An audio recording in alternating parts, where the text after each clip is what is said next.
tutorial, I'm going to explain the concept of nested loops. Okay, so now let's get right into it. Okay, so um, a nested loop is a loop inside a body of an outer loop. Okay, the inner loop or the outer loop can be any type, such as the while loop or the for loop. Now, this might sound confusing, but it doesn't. In actual code, it looks very simple. Okay, so now let's look at the effects diagram over here. So we already know what this loop does. Okay, so this first loop is going to only print 0 and 1, but this inner loop is going to print from 10 to 12. Okay, so when the first code of this for loop, of this outer loop, runs, it will be 0. Okay, then when this for loop is done, this inner loop too, because this inner loop is in the body of this for loop, so after this is being printed out, this following for loop too is going to print 10, 11, 12. Okay, so that is what we see over here. So 0, 10, 11, 12. Then it jumps outside into the outer loop. Okay, the code will jump to the outer loop and print 1, and also print the corresponding for loop as well, which is also 10, 11, 12. Okay, now let's look at another example. We have here two nested loops. Okay, so we have for I in range of 1 to 11, and for j in range of 1 to 11. We are printing the multiplication, and we are using the end parameter over here. So we have the body of the outer loop, and we have the body of the inner loop. So this whole block is the body of the outer loop, and this is the body of the inner loop. Okay, so now let's test. Let's verify if the corresponding output here is correct. Okay, so it says for I in range of 2. Okay, 2, we are just printing I. So I'll just use the formatted string and be like I from the outer loop. Okay, from the outer loop. Then I'll come down here and I'll do for j in I think range of 10 to 13. Okay, and I'll do print. I also copy this formatted string, I'll paste it here, I'll change this to j, and I'll change this to the inner.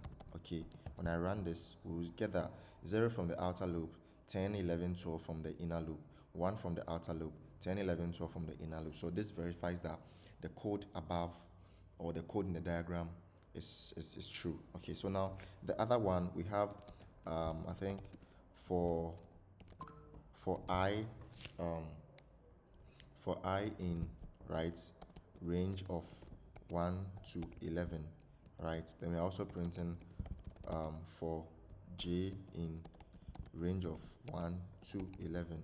Then what we are doing is that we are just printing I times j. Okay, then we are using the end parameter here. Then let's see what happens. So in order for us to format it, so let's run it and see.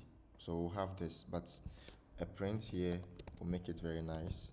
So we'll make it very nice. Okay, so now this verifies. So we have 1 here that specify the outer loop. So the outer loop starts from 1.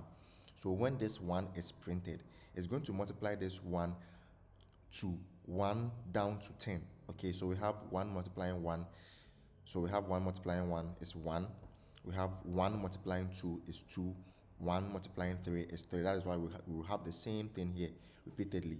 But now this loop will jump to 2 and also multiply the 2 from 1 to 10. So we have 2, 4, 6, 8, 10, 12. We have 3, 6, 9, and so forth and so on. Okay, so now let's look at a practical example of the for loop and the while loop. All right, so let's try and have some names here. Okay, so some names here. We have Johnny, then so we have, I think, Jane, my favorites, and we have Smith.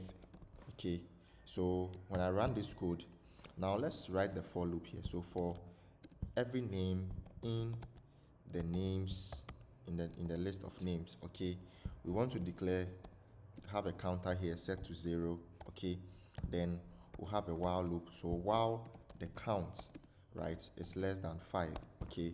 It's less than 5. We want to just print these names, okay? So let me scroll up. We want to print this name, okay? We have the end parameter over here.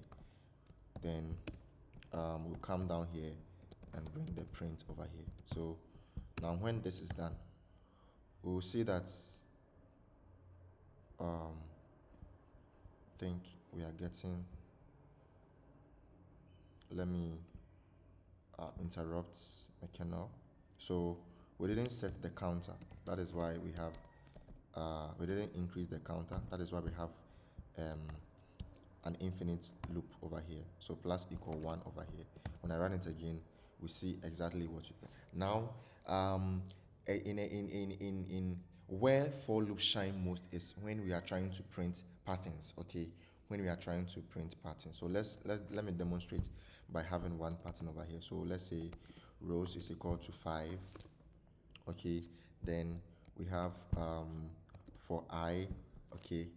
For I in range of 1 to the rows, okay, to the rows plus 1, okay, plus 1. Then what I want to do is that I want to have an inner loop too. That will start from J, okay. Then in the range of, we'll also have 1 down to I think plus 1, okay. Then over here we're going to print the star, okay. I'm going to print stars, okay. Then we'll bring our end here. Then we also bring our print over here like we did for the while loop. Now when you print this, we'll see that we have this. Now this is the concept of for loop, using them to print star. Now if we want to invert this, okay, to get it starting from 5, 4 down to 1, what you can do is that you can copy this same code and also bring it down here, and we'll start this row, okay.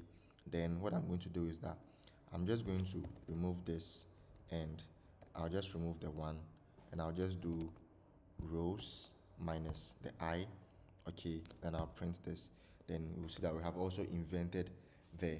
So we have this triangle printed nicely here, and we also have this triangle, okay. So guys, if you don't understand anything, just leave me a message in the comment section, but do well to pause the video at any time. Try to understand the concept before you move on. All right guys, thank you for watching. See you guys later. Bye.